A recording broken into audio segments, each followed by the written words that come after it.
Tanıştırıcı dawratyna çykyş edenler hormatly prezidentimizin Pekin paýhasyndan dören täze kitabynyň Änew müňýylliklardan göz başalýan medeni datly eseriniň halkymyza gowuşmagy münasibetli arkadaly gahrman serdarynda hemde gahrman arkadamyza şeýlede ähli halkymyza tüý sürekden gutluk söýlerini aýtdylar we hormatly prezidentimizin täze eseriniň halkymyza geçmişimize buýsanyp geljege anamly garamakda şamçyra bolmagyny arzu etdiler. Bellen şäli Änew müňýylliklardan göz başalýan medeni datly eser gadymy geçmişli taryhymyza buýsanyş döretmek ýaly asyrly maksatlara hyzmat eder. Kitap her bir okujy üçin düşnükli dilde ýazylan, halkymyzyň geçmişi we şuny şöhlenen suratlar bilen baýlaşdyrylanlar, rowayatlary, taryhy wakalara, adamlaryň işlerine esaslananlar, şeýlede almy taýdan seljerilip ýazylanlar. Çykyşlarda kitabyň bölümleri şol sany söz başydan, girişden hemde gadim Änewiň täsirligi, taryhy birleşdirýän uly wakalar, ahal ýaýlasyna gadymy Änewiň şöhratly ýoly dowamata uzaýa diýen bablardan, olaryň değişli bölümlerinden we jemlemeden ibaratlygy barada aýratyn belenip geçildi. Arkadaly gahrman serdaramyň bu kitaby oň many mazmuny, nesilleriň arabanyşyny berkidýär. Ol nesillerin şöhratly taryhyny, döreden gymmatlyklaryny beýgildiýär, wasp edýär. Kitapda gadymy Änewiň zähmetseýär adamlarynyň arasynda halal adamlaryň, agzy bir adamlaryň durmuşy döreden gymmatlyklary, maddi we ruhy barada almy garaýşlar beýan edilýär. Şeýlede adam hakyny alada, oň geçmişini, şu günni we geljegini hormatyň beýany, ara baglanşyk, şuňur oýlanmalara orun berilýär. Müňýyllyklaryň dowamyny emele gelen gymmatlyklary, taryhy, medeni gymmatlyklary dünýä ýaymak bilen baglykda olary türksoýyň maksatlary bilen doly utgoşukly seredilýär. Kitapda her bir türkmen adamsyna dahilli bolan gymmatlyklar wasp edilýär. Gadar gymmatyna üns çekilýär. Arkadaly gahrman serdarymyzyň täze eseri halky bir maksatlaryň çägine birleşdirici, ruhlandyrıcı, jewsleşdirici güýç bolup çykyş edýär diýilip tanıştyrıcı dawratyna bellenildi. Çykyşlarda hormat prezidentimizin ajaýyp eseriniň halkymyzyň şöhratly taryhyny hemde baý medeni mirasyny öwrenmekde we giňden wagt etmekde uly ähmiýeti eýdigini ataldy. Şunun bilen baglykda mazmunynyň maglumatlary baýlygy olaryň çeper we düşnükli dille beýan edilenligi bellenildi.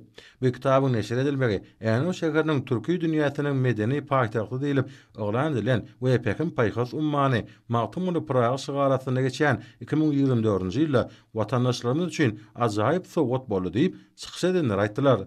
Arkadaly gahrman serdan bu ajaýyp eseri türkmen, İngiliz we rus dillerinde neşir edilmegi, onun ähmiýetini hassa artdyrmak bilen dünýä halklaryna, günde gorşunatlara, türkmen halkynyň medeniýetini, geografiýasyny we ösen dünýä medeniýetine goşandyny hakynda bir näçe maglumatlar berýär. Bu ajaýyp eseriň esasy aýratlygyň ýene biri Änew medeniýeti, Seyit Jemalyddin ýaly taryhy ýadgarlyklaryň bir hatarda Günorta Türkmenistan beýleki ýadgarlyklary bolan Jeytun, Parızdepe, Altındepe, Namazgadepe, Ulugdepe, Nusoy we Merew taryhy ýadgarlyklary dogrusyna hem giňişleýin takyk, ilmi maglumatlaryň getirilmelidir. Esasan ýa-ni bellenýär, şu ýerde Jemal sözüniň, hud gözellik sözüniň özür diýilmekligini özü Änew medeniýetiniň ýa-da Änewiň esasy ýadgarlygy bolan Seyit Jemalyddin mescidiniň ine şuňky günde hem halkara derejedäki awraýynyň ören uludygynyň aýdyň misaly bolup durýar. Arkadaly gahrman serdaryň bu ajaýyp kitabyny nyktaýşaly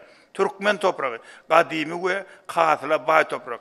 Türkmeniň asyrlaryň jümmüşine uzap gidýän taryhyna ser salsaň, munyň şeýlediň suwd edýän bir däl, müňlerçe arheolog maglumatlary görmek bolýar. Türkmen topragynda öz wagtynda dünýä medeniýetiniň ötüşine özüniň saldamly goşandyny goşan döwletleriň, medeniýetleriň bir näçe döräpdir. Gahrman arkadagymyzy, arkadagy gahrman serdarymyzy, siziň ähliňizi şu kitabyň halk köpçüligine getirmek bilen tüýsürekden gutlaýar. Goý arkadagy gahrman serdaryň döwlet galamy ýiti bolup, Pekin paýhasyndan ýitidäkinden döreýän kitaplaryny döwür dowamatly bolsun, öwür köp bolsun. Şeýlede dawaraly maksatda çykyş edenler arkadaly gahrman serdarymyzyň täze kitabyny paýhasly pederlerimiziň dünýä medeniýetiniň ösüşine goşan, uly goşandyny has aýdyňlygy bilen äşkär edýänligini bellediler.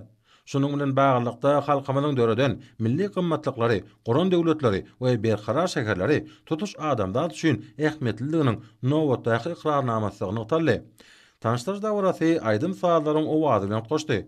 Aydymçylar berkara döwletiň täze ýamynyň galkynjlygynyň bagtyar ýaşlaryny we ýaşlaryň öz ukyp başlandyklaryny dol açmaklary üçin döredilen ajaýyp mümkinçilikleri barha gülle besýän watanymyzy hemde ýurdumyzda halkymyzyň eşretli durmuşynda ýaşamak üçin türkmen halkynyň milli lideri, Türkmenistanyň halk maslahatynyň başlygy Gahrman Arkadamyň hemde hormatly prezidentimiz Arkadaly Gahrman Serdarymyzyň alyp barýan işleri belen teňlerde wagt bedilli.